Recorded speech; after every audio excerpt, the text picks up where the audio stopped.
Hey there, it's me Eden. If you are new to the channel, then please subscribe to my channel and visit my Patreon page for early access, link in the description. When I turned and faced her, she shook her head. I don't like this on you. It just hangs. She tugged at the sides. This is not at all flattering. Mom's words were an objective statement. However, the way she said them, they sounded like a personal criticisms.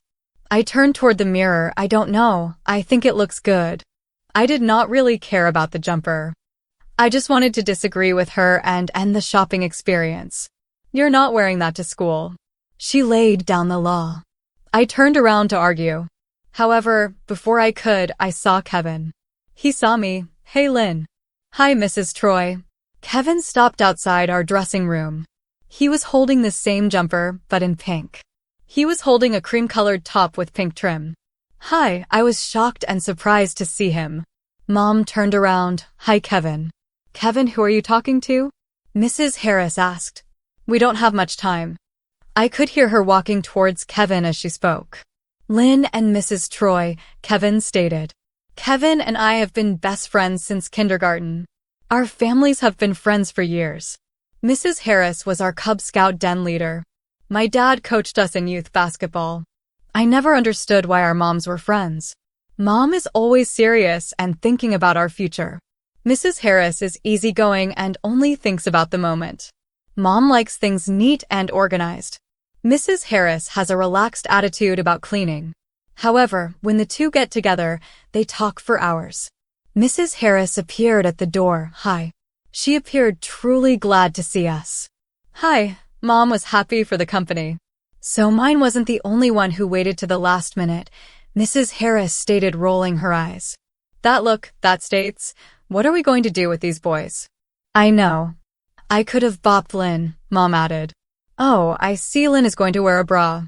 My reaction to her words was to cover my chest with my arms. Both Mom and Mrs. Harris chuckled. Kevin, sweetie, would you like a bra? The situation was embarrassing for me, but at least Mom did not call me sweetie. And panty, Mom added.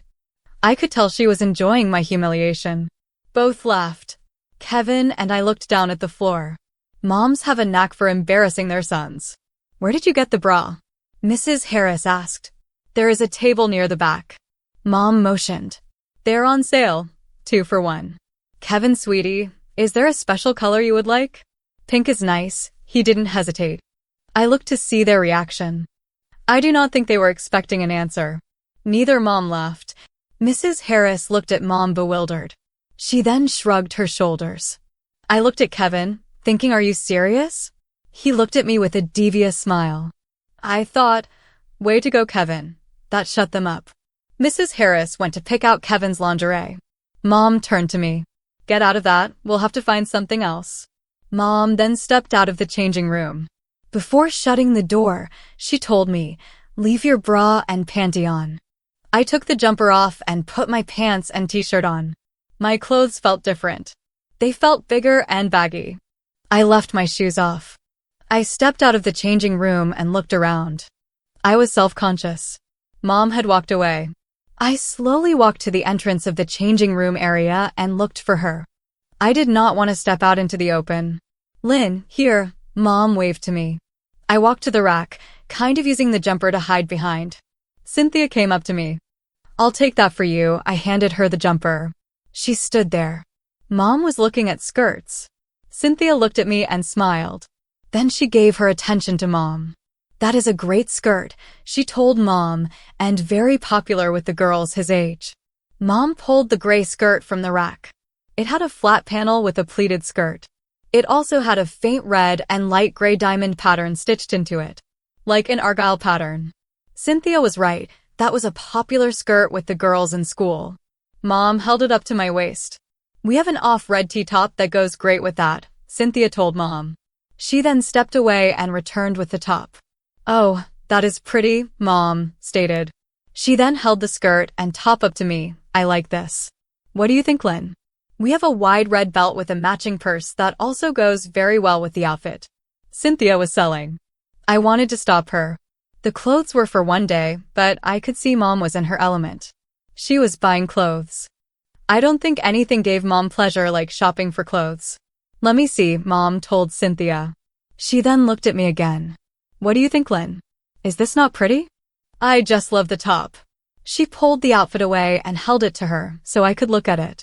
It looks fine. I wasn't sure what to say. I watched Mrs. Harris walk into the changing rooms.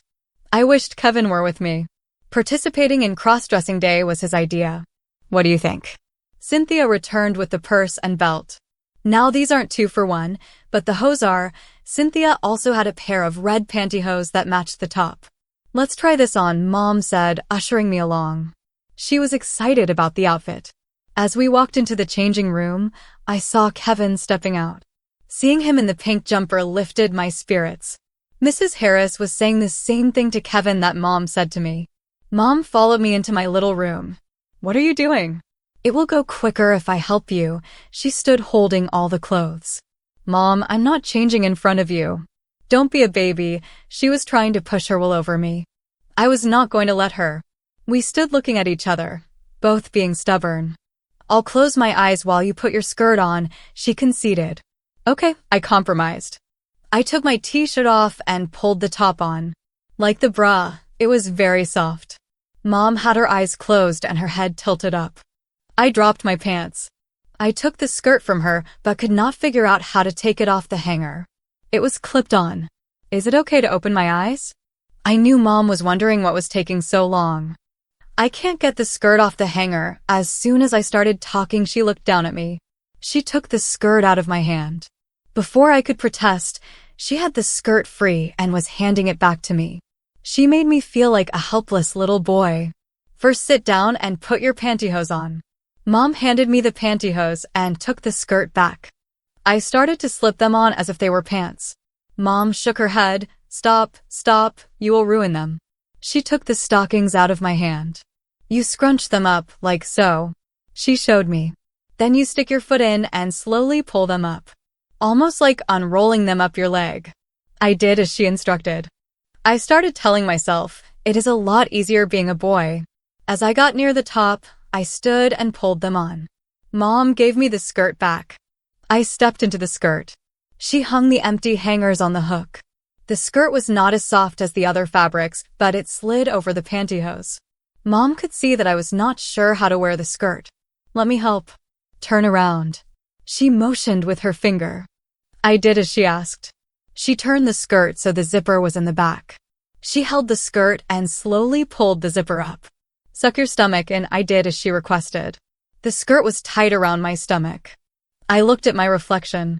The top did not fit into the skirt. There was about an inch gap that exposed my stomach. I now understood Mom's earlier statement about the jumper not being flattering. The skirt had a slight flare. I looked like a young girl. I smiled, which I quickly stopped before Mom would see. I was surprised that looking like a girl made me feel better. Here, put your belt on. Mom handed me the belt. I stood looking down holding the belt. A little dumbfounded, the skirt did not have loops. Mom saw me searching for the loops. She took the belt from me and wrapped it around me. She started to buckle it. Mom instructed me, you don't want to buckle it too tight. You need to let it rest at a slight angle. She adjusted the belt. There, that looks better. She tugged at the bottom of the top. The red belt pulled out the red diamond pattern in the skirt. Mom then handed me the purse. It was a small, simple red purse. I held it in my hand. She took it from me and hung it on my shoulder. That is how you carry your purse. Mom turned me around. She picked at the clothes, adjusting the alignment. She again tugged at the bottom of the top. I did not think she liked my stomach showing. What do you think? She put her hands on my shoulder. You look pretty. I did not say a word. I admitted to myself that I looked like a girl. I was not going to tell that to Mom. Mainly because I did not want her to think her son was weird. Mom started to fuss with my hair. The makeup is easy to solve. I had wavy brown hair, which I combed to the side. She played with my hair some more. I'm not sure what I can do with your hair. Mom, my hair is fine. I pushed her hand away. I'll deal with it later. She had to make one final adjustment. She always had to have the last word. Let's pick out your second outfit, she said, opening the door. It will have to go with your purse and belt. I'm not buying you two. She told me that as if I wanted her to buy me too. I don't need a second outfit, this one is fine. I stood gesturing with my hands. I'm glad you like your skirt. She tugged at the top. It was not going to stay down. She did not understand that the small gap was the fashion. But the second one is free, why not get it? You never know what will happen, Mom and her words of wisdom. I knew better than to argue. I followed her out. The feeling of dread came over me as we neared the exit. I looked for Kevin. He was with his mom looking at dresses. He was wearing the jumper and top. Seeing the two of them was watching a mother and daughter shopping. I wondered if I appeared as a daughter. Mom walked up to Mrs. Harris and Kevin. That looks a lot better on you than it did on Lynn, Mom told Kevin. Thanks, was Kevin's response. Mom doesn't like it. I wondered about Kevin. The kid was getting weird. Then I heard Mrs. Harris, oh my, Lynn, you look very pretty. I was raised to be polite. I smiled, thanks. See, Kevin, you would look much prettier in a skirt. Mrs. Harris told him. She pulled a denim miniskirt from the rack. The miniskirt is what most girls wore to school. I knew Mom would never let me wear denim or a miniskirt. Kevin looked at me and grinned. I wanted to say, don't be grinning at me, dude. This is all your fault. He tells me, you do look good in that. I was trying to figure out if he meant it or was messing with my head. I told myself he was being a smartass. I could play head games. In as sweet a voice I could make, I told him, you look pretty in pink. I think pink is his color. Mrs. Harris took a pink top from the other rack. Then I heard Cynthia behind me. I see the boys are taking to their new clothes. Let me show you my idea for a second outfit. With the correct combination, Lynn can mix and match, turning 2 outfits into 4. Her words resonated in my head. I wasn't taking to the clothes. I was being an ass to my friend. She needed to be set straight, but Mom spoke before I could. Yes, I like that. Show me what you're thinking. I could see the shopping gleam in Mom's eye. She followed Cynthia to the rack. Cynthia told her what she was thinking. I followed. My anger towards Kevin returned. I was annoyed with Cynthia for thinking I was enjoying myself. I was frustrated with Mom for not listening to me. Moreover, I was aggravated with my accepting attitude. I should have been throwing a fit, being dragged, not following along. I thought to myself, resistance is futile, prepare to be assimilated. Then I thought, I watch way too much television. Please subscribe my channel for the next part. And visit my Patreon page for early access.